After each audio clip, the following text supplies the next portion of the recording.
السلام علیکم دوستو، امید کرتے ہیں آپ لوگ خیریت سے ہوں گے۔ تو آج آپ لوگ کو ہم بتانے والے ہیں عید الفطر کی فضیلت اور اس کے نماز پڑھنے کا طریقہ، اور آپ لوگ سے گزارش ہے کہ ویڈیو کو پورا دیکھیں، اسکپ کر کے نہ دیکھیں، پھر حدیث آپ لوگ کو تبھی سمجھ میں آئیں گے۔ بسم اللہ الرحمن الرحیم، الحمدللہ وکفی وسلام علی عبادہ الذین اصطفی، اما بعد، فقال النبی صلی اللہ علیہ وسلم ان الکل قوما عیدا وہذا عیدنا۔ بشر کا فرض ہے ہر حال میں شکر خدا کرنا، مصیبت ہو کہ راحت ہو نہیں اچھا گلا کرنا۔ مالک دو جہاں کا لاکھ لاکھ شکر احسان ہے کہ اس نے ہمیں رمضان کے روزے اور تراویح پڑھنے کی توفیق دی۔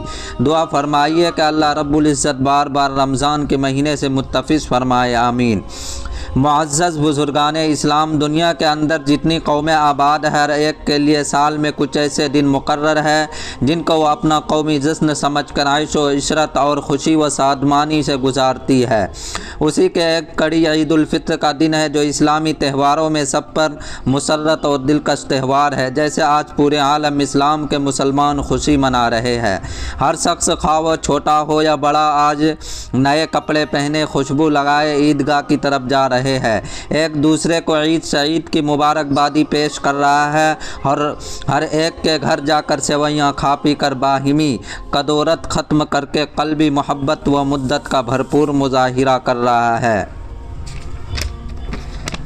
تڑپا رہی تھی دل کو گھڑی انتظار کی، دکھلانے عید آئی ہے صورت بہار کی۔ دوستو، اللہ رب العزت نے خوشیوں اور مسرتوں کے اظہار کے لیے رمضان المبارک کے پورا ہونے پر ہم سب کو اپنا مہمان خصوصی بنا کر دعوت الہی مقرر کی اور اس کا نام عید رکھا گیا۔ ان میں ایک آج کا دن ہے اور ایک ذی الحجہ کی 10ویں تاریخ۔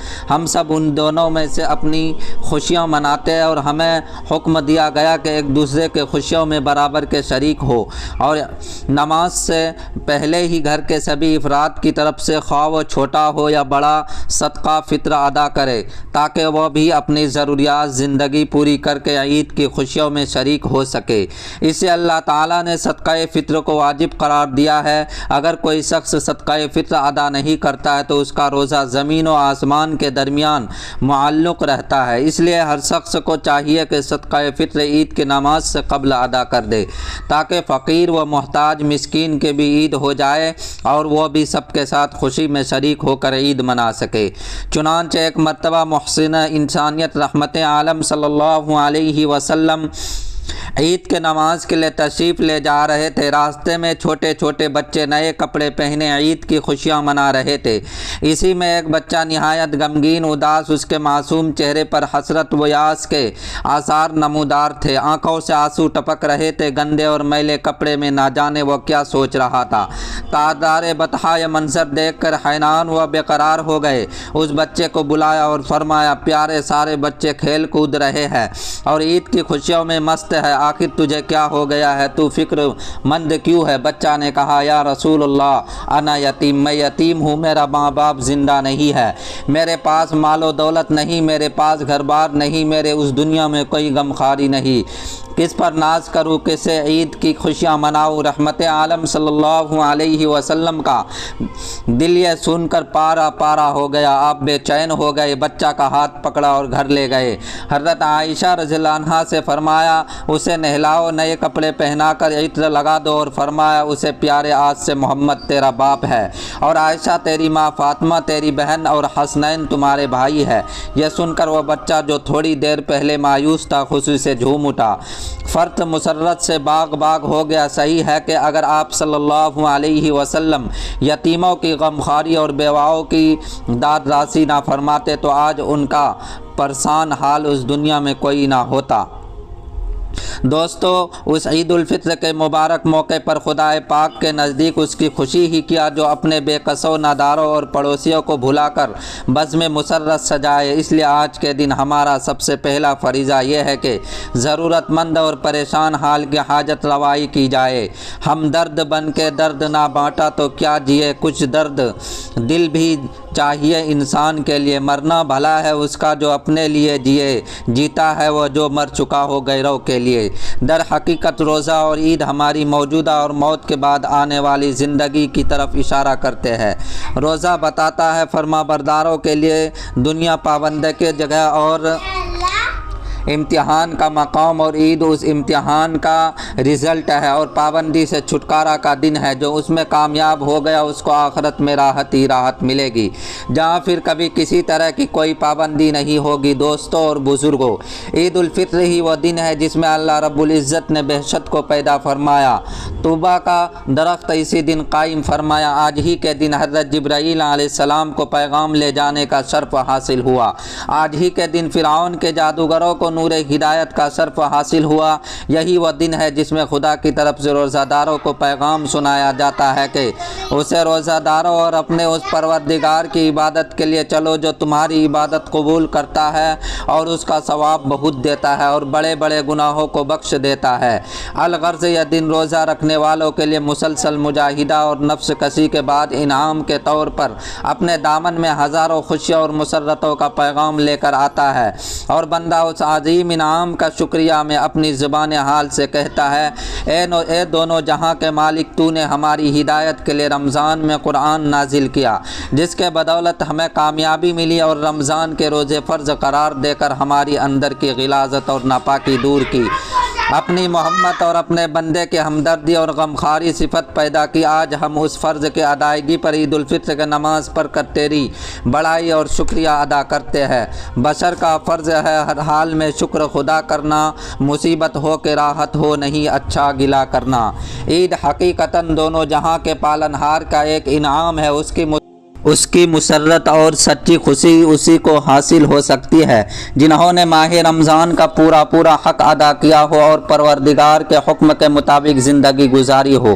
جیسا کہ پیروں نے پیر حضرت شیخ عبدالقادر جیلانی رحمۃ اللہ غنیۃ الطالبین میں لکھا ہے کہ عید ان کی نہیں جنہوں نے عمدہ لباس سے اپنے آپ کو آراستہ کیا، بلکہ عید تو ان کی ہے جو خدا کی وعید اور پکڑ سے ڈر گئے۔ عید ان کی نہیں جنہوں نے بہت سی خوشیاں منائے، بلکہ عید تو ان کی ہے جنہوں نے اپنے گناہوں سے توبہ کی روز پر قائم رہا۔ بھائیو، عید مسرتوں اور خوشیوں کا دن ضرور ہے، مگر ان لوگوں کے لیے جنہوں نے ماہ مقدس کا احترام کیا ہو، لیکن جن لوگوں نے رمضان بھر خواہشات نفس کے مطابق منچاہی زندگی بسر کی اور واہیات بیہودگی میں اوقات بسر کیا اور دیگر اموار خیر سے غافل رہا، ان کے لیے آج کا دن تعزیہ بر اور بے انتہا شرم و ندامت کا دن ہے، کیونکہ ان نے اپنی پروردگار کے حکم کو نہیں مانا، حیوان جیسی زندگی گزاری اور مبارک مہینوں کی بے عزتی کی، اور آپ نے نامۂ اعمال کو سیاہ کیا۔ آج ایسے آدمی ضرور عمدہ لباس اور پوشاک زیب تن کیے ہوں گے، مگر اندر سے ان کی دل نادم اور شرمندہ ہوں گے کہ ہم نے خدا کی نافرمانی کی۔ آج محلے کے لوگ، خاندان کے افراد حسد بھری نگاہوں سے دیکھیں گے۔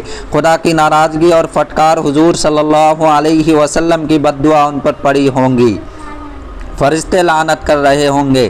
یہ سب رسوائی کیوں اٹھانی پڑ رہی ہے؟ محض اس وجہ سے کہ وہ ماہ مقدس کے انوار و تجلیات سے محروم رہے۔ انہوں نے اس کی عظمت و تقدس کو سمجھا ہی نہیں، انہوں نے رمضان المبارک کے روزوں کو ضروری نہیں جانا۔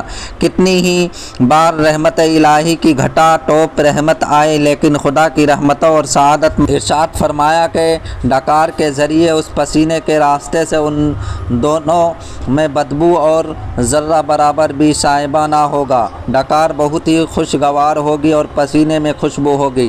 جنت کے مکان کی ایک اینٹ سونے کی اور ایک چاندی کی ہے، جس کا غار تیز خوشبودار مشک ہے، جس کی کنکریاں موتی یاقوت ہے، جس کی مٹی زعفران ہے۔ جنت میں 100 درجے ہیں، ہر 2 درجوں کے درمیان 100 سال کا فاصلہ ہے، اور ہر درجہ کی وسعت کا یہ عالم ہے کہ ساری کائنات کے لوگ صرف ایک درجے ہی میں سما سکتے ہیں۔ حضرت ابو سعید خدری رضی اللہ عنہ فرماتے ہیں کہ رسول اللہ صلی اللہ علیہ وسلم فرمایا کہ جنت میں سب سے ادنا جنتی کا یہ حال ہوگا کہ اس کے پاس 80,000 خادم ہوں گے، بہتر حوریں ہوگی، جنت میں سونے اور چاندی کے برتن ہوں گے، مسہریاں اور گائے تکیے لگائے ہوں گے اور ہر طرح کا آرام و راحت جس کا انسان تصور بھی نہیں کر سکتا وہاں موجود ہوگی۔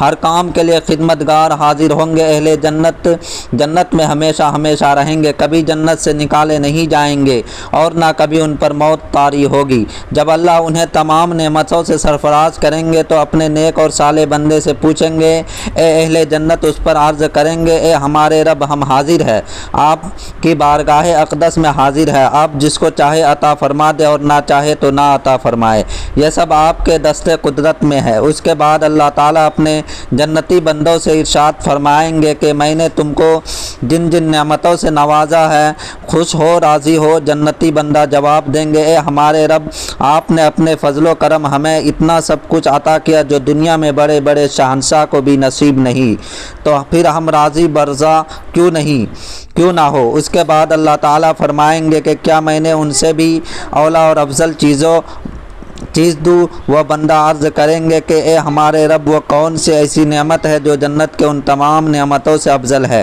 ارشاد ہوگا، تم کو اپنی دائمی رضا اور خوشنودی کا تحفہ دیتا ہوں جس کے بعد اب تم پر کبھی ناراض نہیں ہوگا۔ اللہ اکبر! اس سے بڑھ کر اور کون سی نعمت عظمہ ہو سکتی ہے کہ اللہ تعالیٰ کی دائمی ابدی رضا حاصل ہو۔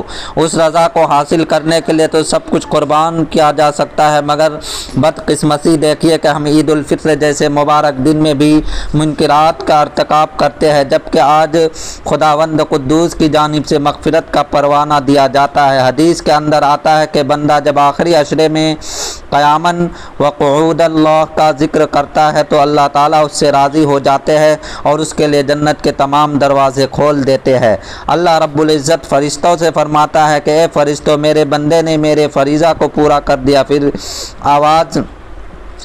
پھر با آواز بلند دعا کے ساتھ عیدگاہ کے جانب نکلے، میری عزت کی قسم، میرے جلال کی قسم، میری بخشش کی قسم، میرے علو شان کی قسم، میں ان لوگوں کی دعا ضرور قبول کروں گا۔ پھر ان لوگوں کو خطاب فرما کر ارشاد ہوتا ہے کہ جاؤ، تمہاری گناہ معاف کر دیے گئے اور تمہاری برائیوں کو نیکیوں میں سے بدل دیا گیا۔ چنانچہ یہ لوگ عیدگاہ سے ایسی حالت میں لوٹتے ہیں کہ ان کے گناہ معاف ہو چکے ہوتے ہیں۔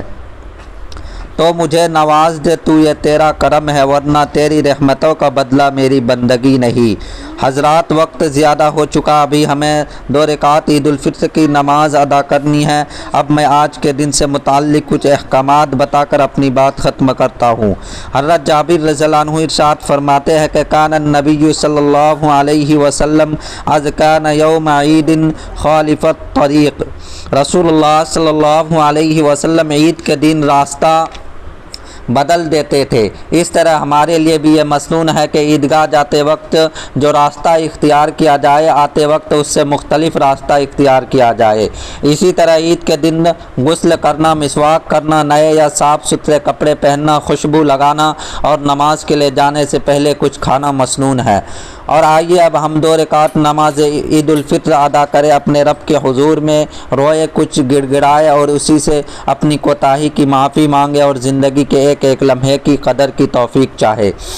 نماز عید کی ترکیب یہ ہے کہ پہلے آپ نماز عید الفطر واجب موقع مع 6 زائد تکبیروں کے امام کے پیچھے پڑھنے کی نیت کرے، پھر تکبیر تحریمہ کہہ کر ہاتھ باندھ لے اور ثنا پڑھے، پھر 3 مرتبہ اللہ اکبر کہتے ہوئے ہاتھ کانوں تک اٹھائے، 2 مرتبہ ہاتھ چھوڑ دے، تیسری مرتبہ باندھ لے، پھر امام اعوذ باللہ بسم اللہ پڑھنے کے بعد سورہ فاتحہ پڑھ کر اور کوئی سورت ملائیں گے اور مقتدی چپ رہیں گے، پھر رکوع سجدہ کر کے کھڑے ہو جائیں گے، پھر امام کی قرات سننے کے بعد 3 تکبیر زائد کہے اور ہر مرتبہ ہاتھ کانوں تک اٹھا کر نیچے لٹکا دے اور پھر ہاتھ بغیر اٹھائے ہوئے 4تھی تکبیر کہتے ہوئے رکوع میں چلے جائے اور بقیہ نماز قاعدے کے مطابق پوری کرے۔ پھر امام کھڑے ہو کر خطبہ پڑھے اور تمام لوگ خاموش بیٹھ کر سنیں، اگر خطبہ سنائی نہ دے تب بھی متوجہ رہے۔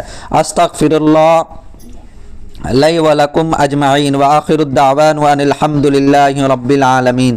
کرو مہربانی تم اہل زمیں پر، خدا مہرباں ہوگا عرش بری پر۔ اللہ تعالی ہم سب کو عمل کرنے کی توفیق عطا فرمائے۔ السلام علیکم۔